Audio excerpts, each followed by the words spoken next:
दोस्तों stop loss एक ऐसी समस्या है जिसको लगाए तो भी ट्रेडर परेशान और ना लगाए तो भी ट्रेडर परेशान हो रहा है।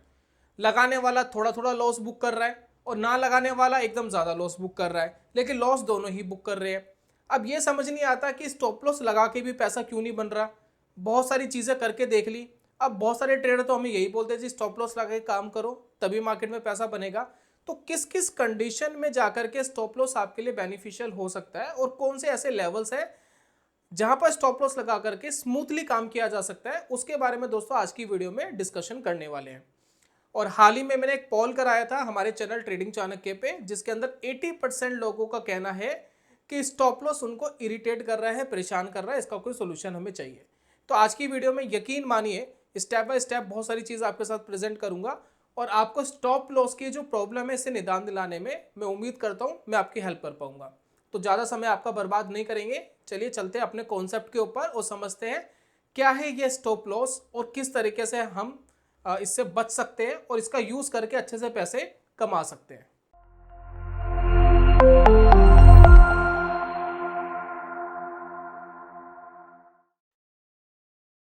बहुत बहुत स्वागत है आप सभी का ट्रेडिंग चाणक्य के यूट्यूब चैनल में। मेरा नाम है अनमोल मित्तल। पीछे ट्रेडिंग प्लेटफॉर्म हमने खोल के रखा हुआ है ऑलरेडी।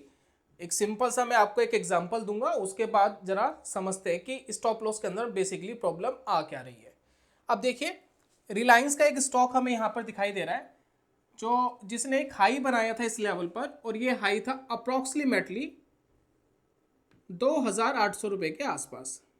ठीक है, अब आप देखेंगे कि लगातार कॉन्टिन्यूसली ये 4 दिन से ऊपर गया था स्टॉक।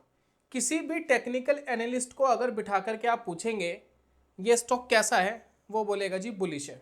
ठीक है, और हमें भी देखने में तो यही लग रहा है ये स्टॉक बुलिश है। तो हो सकता है कि काफ़ी सारे रिटेल ट्रेडर इस स्टॉक के ऊपर यहाँ पर एंट्री ले 2800 के आसपास, ये सोच के कि स्टॉक काफ़ी बुलिश है, इन फ्यूचर ऊपर जाएगा, और एक छोटा सा स्टॉप लॉस ले ले। अब छोटा सा स्टॉप लॉस क्या हो सकता है? करंट कैंडल के नीचे भी हो सकता है, इस कैंडल के बॉटम पे भी हो सकता है, इस कैंडल के बॉटम पे भी हो सकता है। और ज़्यादातर लोग बहुत लंबा स्टॉप लॉस लेना पसंद नहीं करते।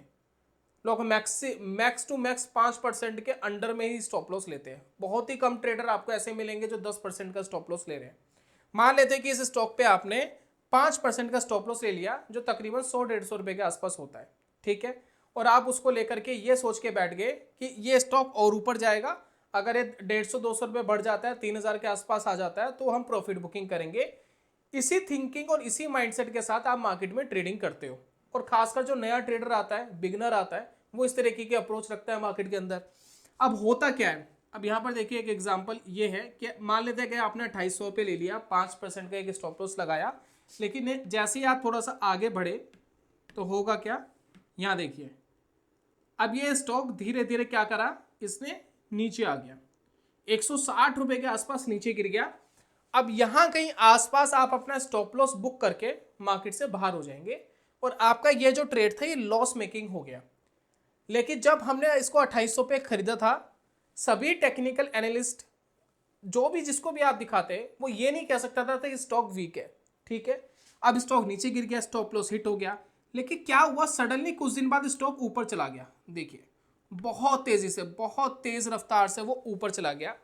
यानी कहने का मतलब ये है कि आपकी एनालिसिस बिल्कुल ठीक थी, जो टेक्निकल एनालिस्ट थे उनकी अप्रोच भी बिल्कुल ठीक थी, लेकिन मार्केट के अंदर जो बेसिक फ्लक्चुएशन होती है, यानी एक वॉलेटिलिटी मार्केट के अंदर होती है, उस वॉलेटिलिटी के अंदर आपका जो छोटा सा स्टॉप लॉस था उसको मार्केट खा गया और वापस अपनी डायरेक्शन में चला गया।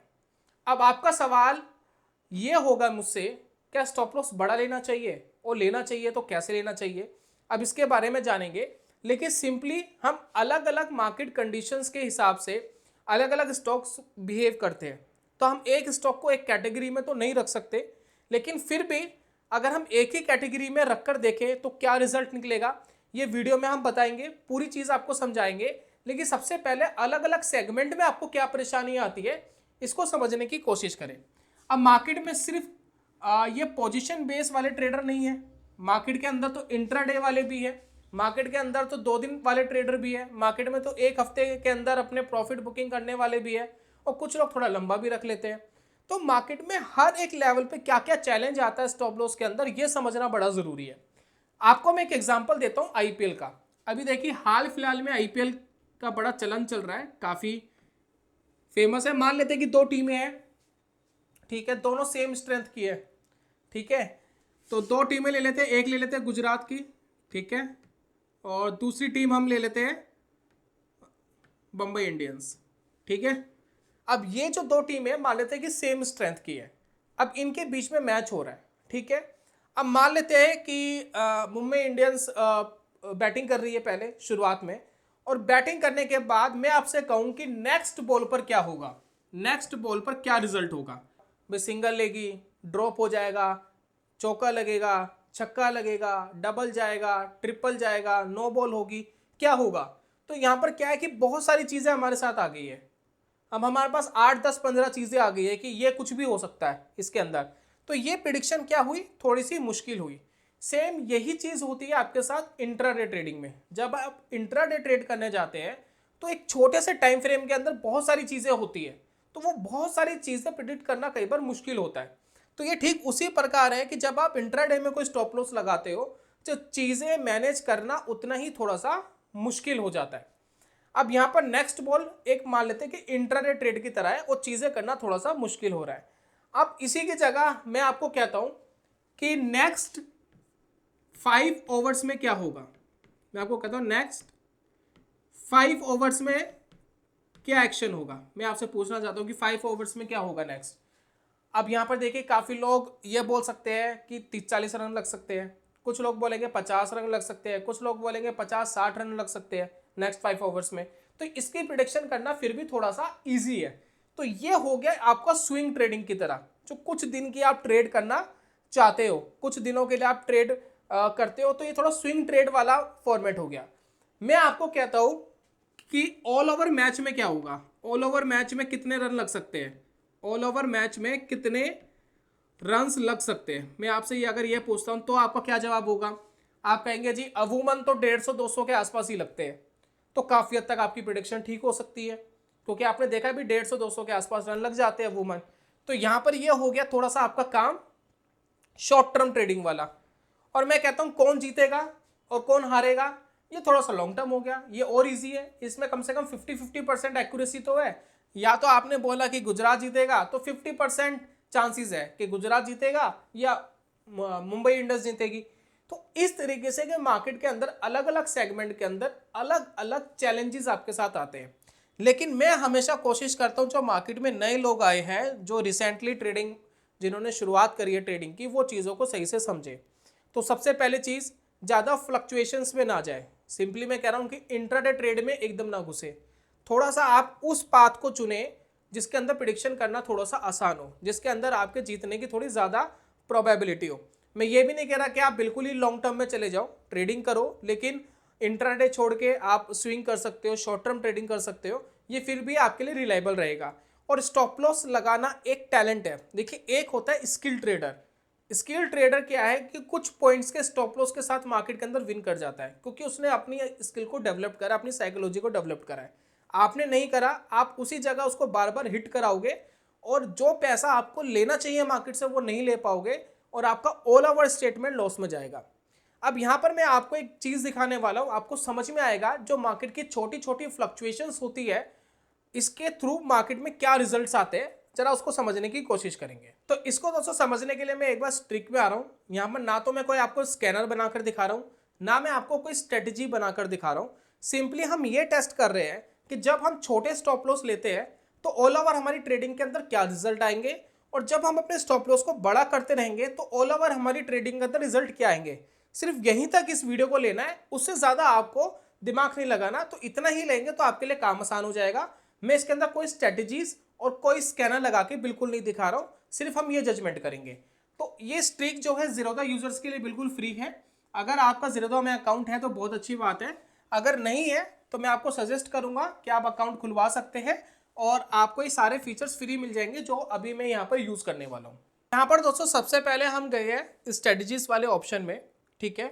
अब स्ट्रेटजीज वाले ऑप्शन में जाने के बाद हमने यहाँ पर क्लिक करा है क्रिएट न्यू स्ट्रेटजी, ठीक है। यहाँ पर हम एक स्ट्रेटजी क्रिएट कर रहे हैं। ये कोई स्ट्रैटेजी नहीं है, सिंपली यही चेक करने के लिए जो मैंने आपको बोला कि छोटे स्टॉप लॉस के अंदर मार्केट क्या करेगा और जैसे हम स्टॉप लॉस को बड़ा करेंगे तो मार्केट क्या रिएक्ट करेगा। इसके कुछ एग्जांपल्स लेंगे ताकि आपको चीजें समझ में आए। चलिए एक सिंपल सी चीज करते हैं।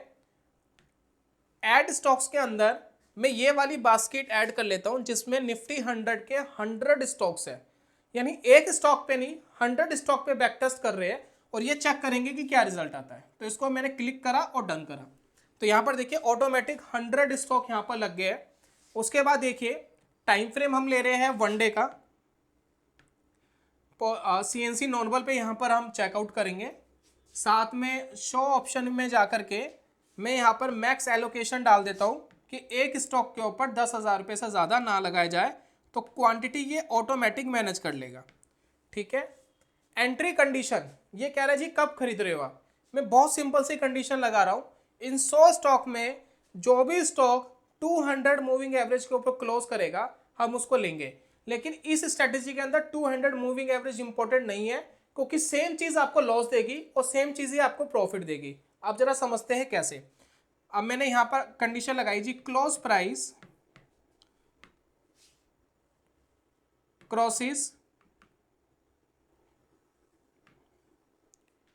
Crosses above moving average. यहाँ पर देखिए नीचे मूविंग एवरेज आएगी और यहाँ पर देखिए ये 20 की लगी हुई है, 20 की जगह इसको हमें 200 करना है। दैट्स इट, हमारी एंट्री कंडीशन पूरी तरीके से तैयार है। ठीक है। अब ये मुझसे पूछ रहा है जी स्टॉप लॉस क्या लोगे और टारगेट क्या लोगे। तो मैं इसको एक काम करता हूँ, जो अमूमन हम स्विंग ट्रेडिंग के अंदर या शॉर्ट टर्म ट्रेडिंग के अंदर स्टॉप लॉस ले लेते हैं 5% के आसपास, तो वो ले लेते हैं जी 5% का स्टॉप लॉस। टारगेट प्रॉफिट हम रख लेते हैं यहाँ पर 10% का, यानी डबल, जब आएगा डबल लेंगे और इसको रन एंड बैक टेस्ट करते देखते हैं क्या रिजल्ट आता है। स्ट्रैटेजी रख लेते हैं SL टेस्ट। चलिए SO हो गया गलती से, कोई बात नहीं। तो रिटर्न देखिए, रिटर्न आपको यहां पर दिखाई दे रहा है 10%। और कितने सारे आपने ट्रेड ले लिया, 500-600 आपने ट्रेड ले लिया है और ओवर ट्रेड हो गया है। और ये 10% आपको बनने में पता है कितना समय लगा। यहां पर देखिए बैक टेस्टिंग कब से हो रही है, 5 अप्रैल 2019 से लेकर के 2 अप्रैल 2024 तक की बैक टेस्टिंग है। और ये 5 साल के अंदर सिर्फ कमा पाए 10%। क्यों? क्योंकि स्टॉप लॉस था 5% का। मार्केट हल्की सी भी रिएक्ट करती थी, वो स्टॉप लॉस बार बार हिट हो जाता। चाहे हमारी प्रिडिक्शन ठीक थी, चाहे मूविंग एवरेज बिल्कुल ठीक काम कर रही थी, लेकिन उसके बावजूद हम मार्केट से पैसा नहीं कमा पाए, क्योंकि बार बार स्टॉप लॉसेस हिट हो रहे थे, क्योंकि फ्लक्चुएशंस ही नॉर्मली, वॉलेटिलिटी ही मार्केट की इतनी थी। अब एक काम करते हैं, इस स्टॉप लॉस को बढ़ाते हैं। अब एक काम करते हैं, दोबारा अपनी कंडीशंस में जाएंगे और स्टॉप लॉस को हम इंक्रीज करेंगे। तो एक काम करते हैं, 10% का SL लेते हैं और 20% का टारगेट लेते हैं। देखते हैं कि क्या रिजल्ट आता है, क्या हम 10% से ज़्यादा कमा पाते हैं क्या। तो यहाँ पर इसको चेक करते हैं। चलिए तो रन एंड बैक टेस्ट करते हैं, देखते हैं क्या रिजल्ट आता है। अब दोस्तों रिजल्ट देखिए, आपके जो ट्रेड्स है वो 312 रह गए, आधे हो गए, हाफ हो गए हैं, क्योंकि बार बार ट्रिगर मिला ही नहीं, क्योंकि स्टॉप लॉस जल्दी नहीं लगा। और यहाँ पर जो आपके प्रॉफिट्स है वो 33% हो गए 5 साल में। अब ये भी कम है, इतना तो हम FD से कमा लेते हैं। अब इसका क्या सोल्यूशन है भाई, 10% स्टॉप लॉस भी हमें थोड़ा सा छोटा लग रहा है, क्योंकि मार्केट वॉलेटाइल अगर है तो वो ये इजिली ले जाएगा। तो अब एक काम करते हैं, स्टॉप लॉस को लेते हैं 25% का। अब यहाँ पर अगर हम 25% का SL लेते हैं, ठीक है, और यहाँ पर टारगेट लेते हैं 50% का, डबल लेते हैं। अब देखते हैं क्या रिजल्ट आता है, कितना पैसा बना के दे सकता है। अब इसको बैक टेस्ट करते हैं। अब दोस्तों रिजल्ट देखिए, अब रिजल्ट आपका पहुंच गया 68%। ट्रेड रह गए और आधे, 164 ट्रेड रह गए। जितने कम ट्रेड्स ले रहे हैं उतना ज्यादा प्रॉफिट हमें मिलता जा रहा है और उतना ज्यादा स्मूथ काम होता जा रहा है। यानी 25% का SL लगना बहुत इजी नहीं है और मार्केट के अंदर इस तरीके के रिजल्ट मिले। अब एक काम और करते हैं, स्टॉप लॉस और इंक्रीज करते हैं, देखते क्या होता है। स्टॉप लॉस दोस्तों हमने ले लिया 50% का, टारगेट प्रॉफिट लेंगे 100%। 100% आएगा तो बुक करेंगे। अब दोस्तों रिजल्ट देखिए, अब रिजल्ट आपका पहुंच गया 98% से ऊपर। ट्रेड रह गए सिर्फ 102। पिछले 5 साल के अंदर इतने ट्रेड लिए, यानी 5 साल में आप अपना पैसा डबल कर सकते थे। अब ये जो पैसा है ना, ये एफडी रिटर्न से ज्यादा है। अब यहां पर आपको एक एज मिल गया। अब ये पैसा 15-16% के आसपास कैगर दे रहा है, तो यहां पर क्या चीजें होगी, बहुत बहुत बहुत स्मूथ। इसमें फायदा क्या हुआ, फायदा ये हुआ कि अगर किसी स्टॉक को 50% गिरना है तो ऑब्वियसली उसके अंदर कोई प्रॉब्लम है तभी गिरेगा। ये छोटी मोटी फ्लक्चुएशन से हमें कुछ नहीं होगा। अब काफी लोग कहेंगे जी 50% ऐसे लग गया, हमने तो 2 ट्रेड ले लिया, हमारा पैसा जीरो हो गया। तो आप फंड को एलोकेट कर सकते हैं। मान लेते कि आपके पास 1 लाख रुपए, तो जरूरी थोड़ी ना है कि आपको 1 लाख रुपए एक ही स्टॉक में लगाना है। आप उसको डिवाइड कर लीजिए, आप उसके 20 भाग कर सकते हैं, 15 भाग कर सकते हैं, आप उसके 30 भाग कर सकते हैं। और इतना डिवाइड करके आप 3,000, 4,000, 5,000, मान लेते कि आपने एक स्टॉक में 5,000 रुपए लगाए, ठीक है। अब इस 5,000 रुपए पर आपका कोई स्टॉप लॉस लगता है 50% का, यानी 2,500 रुपए चले गए। और आपके 1 लाख रुपए में 2,500 रुपए कितनी वैल्यू रखता है, सिर्फ दोस्तों 2.5%, उससे ज्यादा तो नहीं रखता। तो इसी वजह से जब आप डिवाइड कर देते हैं अपने पैसे को, तो 50% के एसएल लेने के लिए भी कैपेबल हो। तो सिंपली दोस्तों स्टॉप लॉस की अगर आपको प्रॉब्लम है और आप इससे छुटकारा पाना चाहते हो, तो इसका एक बेस्ट तरीका यह है कि अगर आप मार्केट में नहीं हो तो आप मार्केट के अंदर बड़े स्टॉप लॉस लेने लग जाओ, ऐसे स्टॉप लॉस लेने लग जाओ जिसको मार्केट में हिट करने में प्रॉब्लम हो। तो ऐसा करने से आप अपने कैपिटल को प्रोटेक्ट कर सकते हो। काफी लोग कहेंगे जो 50% का एसएल है, इसमें हमारा मैक्सिमम रिस्क क्या है। देखिए, अगर आप 1 लाख रुपए मार्केट में लेकर आए हैं, मार्केट भगवान ना करे क्रैश होती है, तो आपका मैक्सिमम रिस्क 50% ही है, क्योंकि सारे स्टॉक अगर एसएल दे जाते हैं तो आपके 50,000 उड़ जाएंगे। काफी लोग कहेंगे ये ज्यादा है, तो आप इसको 50% ना करके 30% भी कर सकते हो। आप 30% ले लीजिए, आपका पूरा जो पोर्टफोलियो है वो 30% से ज्यादा नहीं उड़ सकता। मार्केट अगर क्रैश भी करती है तो अगर 30% उड़ गया, आप सारे एसएल लेकर बाहर हो गए, और जब कोई स्टॉक 200 मूविंग एवरेज के ऊपर जाएगा तब आप री एंट्री करोगे, तो ऑब्वियसली नीचे के लेवल से करोगे। तो आप स्टॉप लॉस को इस तरीके से मैनेज कर सकते हो। मैंने कोई आपको स्ट्रेटजी नहीं बताई। मूविंग एवरेज के ऊपर जाना, मैं ये नहीं कह रहा कि कोई स्ट्रेटजी है। आप आरएसआई के थ्रू भी इसको बैक टेस्ट कर सकते हो, एमएससीडी के थ्रू भी इसको बैक टेस्ट कर सकते हो, देख सकते हो कहाँ रिजल्ट ज्यादा आ रहा है। मैं सिर्फ आपको ये कहना चाह रहा हूं कि अगर मार्केट में छोटे छोटे एसएल लेकर के अगर आप परेशान हो रहे हो, तो दुनिया के अंदर ऐसी चीज भी अवेलेबल है जिसमें आप बड़े एसएल लेकर के बहुत स्मूथ तरीके से ट्रेडिंग कर सकते हो, जो मैंने आपको अभी समझाई है। अब इसमें टेक्निकल्स, फंडामेंटल्स या और भी चीज आप ऐड कर सकते हो, या सिर्फ किसी एक चीज को पकड़ करके मार्केट के अंदर ट्रेड कर सकते हो। वो आपके ऊपर है कि आपको कौन सी चीज पसंद है। तो बाकी यही था दोस्तों आज की वीडियो में। उम्मीद करता हूँ वीडियो आपको पसंद आई होगी। जल्दी मिलूंगा नेक्स्ट वीडियो में, तब तक के लिए goodbye, God bless you, bye bye दोस्तों।